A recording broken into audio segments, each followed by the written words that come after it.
السلام علیکم ورحمۃ اللہ وبرکاتہ۔ میرے پیارے معزز ناظرین، سب سے پہلے آپ یہ والی پکچر دیکھیں۔ اس کے اندر آپ کو ایک بندہ نظر آ رہا ہے جو اپنی گاڑی پہ بیٹھ کے کیلے کھا رہا ہے۔ میرے پیارے معزز ناظرین، یہ والا بندہ دبئی کا کروڑ پتی بلکہ ارب پتی بندہ ہے، اتنا امیر ترین بندہ ہے۔ اور گزشتہ ایک دو دنوں میں دبئی میں بہت زیادہ طوفانی بارشیں آئی۔ اب یہ بندہ اتنے زیادہ بارش کے اندر جو پانی کھڑا ہے دبئی کے اندر، حالانکہ دبئی میں اعلیٰ کوالٹی کا سیوریج نظام ہے، تو بارش الغرض المختصر آئی تو یہ بندہ اپنی گاڑی پہ بیٹھ کے سارا نظارہ دیکھ رہا ہے، اور یہ بندہ گمان کر رہا ہے کہ یار جس دولت کے پیچھے میں بھاگ رہا تھا وہ تو ساری اوقات ہی یہ اس بندے پہ جو سارا نظام اپنی آنکھوں سے دیکھ رہا ہے۔ پھر ساری جو مادیت تھی نا، جو میں جس کے پیچھے بھاگ رہا ہوں، پیسہ پیسہ پیسہ، بینک بیلنس، کار یہ تو یہ آ جائے، وہ سب کے سامنے اللہ کی قدرت کے سامنے ڈھیر ہوا پڑا ہے۔ اور پھر یہ دوسری تصویر دیکھیے، یہ ہے دبئی کا شاپنگ مال، دنیا کا مہنگا ترین، یہاں پہ ہر چیز ہر سہولت ملتی ہے۔ اور اللہ تعالیٰ کی قدرت دیکھے کہ دبئی کا مہنگا ترین جو شاپنگ ہال ہے سب کا سب پانی سے بھر گیا، دبئی کے شو روم پانی سے بھر گئے،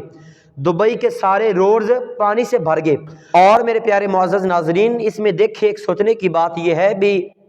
اللہ تبارک و تعالیٰ نے انسان کو اشرف المخلوقات بنایا، اور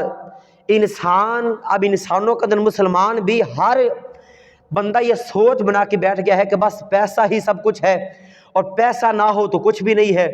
تو یہ دبئی والوں نے دیکھ لیا کہ ساری جو مادیت ہے وہ پیسہ نہیں ہوتی، پیسہ ہی سب کچھ نہیں ہوتا، بلکہ اس میں ایک اشارہ ہے ہم سب مسلمانوں کے لیے کہ جب اتنی بڑی بڑی شو روم، گاڑیاں، بینک بیلنس کام نہ آیا، ایک دو دن کی جو بارش دبئی کے اندر آئی ہے اس نے سب کچھ ختم کر دیا ہے۔ تو اس میں ہم سب کے لیے میسج ہے کہ ساری دنیا کا جو پیسہ ہے یہی ہماری اصل مادیت نہیں ہے، بلکہ میسج کنوے کا یہ مقصد ہے کہ اصل چیز جو ہماری مادیت ہے وہ ہے اللہ تعالیٰ کی بندگی، اللہ تعالیٰ کی اطاعت، اللہ تعالیٰ کی ریاضت، کہ اللہ کی عبادت کے اندر ہمیں سب کچھ مل جائے گا، اللہ کی ذات، اس کے مدینے کے تاجدار کی ذات، اور دنیا داری تو ہمیں مل ہی جائے گی۔ لیکن میرے پیارے معزز ناظرین، یہ دبئی والوں نے دیکھا کہ جو طوفانی بارشیں آئیں، یہ بڑی بڑی بلڈنگیں، ان کا اعلیٰ کوالٹی کا جو سیوریج نظام، ان کے جناب سارے روڈز، اور بڑی بڑی بلڈنگوں سے ساری اشیاء ایسے اڑ رہی ہیں جیسے جناب تنکے والی چھوٹی چھوٹی اشیاء ہوتی ہیں۔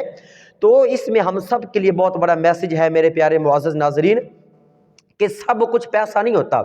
کہ ہر وقت بندہ پیسہ پیسہ کرے اور یہی بندہ اپنی سوچ بنا بیٹھے یار کہ بس پیسہ ہوگا تو یہ نظام ہوگا۔ تو یہ دبئی والوں نے بھی نظام دیکھا ہے کہ اللہ تعالیٰ کی جب قدرت کاملہ اپنی جوش اور زور پہ آتی ہے تو پھر یہ دنیا کی طاقتیں کچھ نہیں کر سکتی، چاہے پھر وہ برج خلیفہ ہی کیوں نہ ہو، اور دنیا کا جو بہترین نظام دبئی کے اندر کیوں نہ ہو، جب اللہ کی قدرت کے سامنے یہ سارا نظام آتا ہے سب ملیا میٹ ہو جاتا ہے۔ تو یہ اللہ تعالیٰ کی ایک قدرت کا نظام تھا، ایک نظارہ تھا، اللہ نے دنیا والوں کو دکھانا تھا کہ چاہے بندہ جتنا مرضی بینک بیلنس بنا لے، جتنا مرضی پیسہ اکٹھا ہو، اگر بندے کے اندر اللہ تعالیٰ کی اطاعت بندگی نہیں ہے تو وہ سب کا سب پیسہ اللہ تعالیٰ اس بندے کا خاک بنا دیتا ہے۔ تو یہ دبئی والوں نے دیکھا پھر کہ بڑی بڑی بلڈنگیں، سیوریج نظام کچھ کام نہ آ سکا، اور سب مقامات پہ پانی ہی پانی کھڑا ہے۔ تو میرے پیارے معزز ناظرین، اس میں میسج یہ ہے کہ پیسہ ہی سب کچھ نہیں ہوتا، بلکہ اصل انسان کا جو مقصد وہ اللہ تعالیٰ کی ریاضت، اللہ کی بندگی میں وقت گزارے۔ اللہ تبارک و تعالیٰ سے دعا ہے اللہ تبارک و تعالیٰ ہمیں اپنی قرآن و سنت کے مطابق زندگی گزارنے کی توفیق عطا فرمائے۔ آمین۔ وما علیہ الا البلاغ المبین۔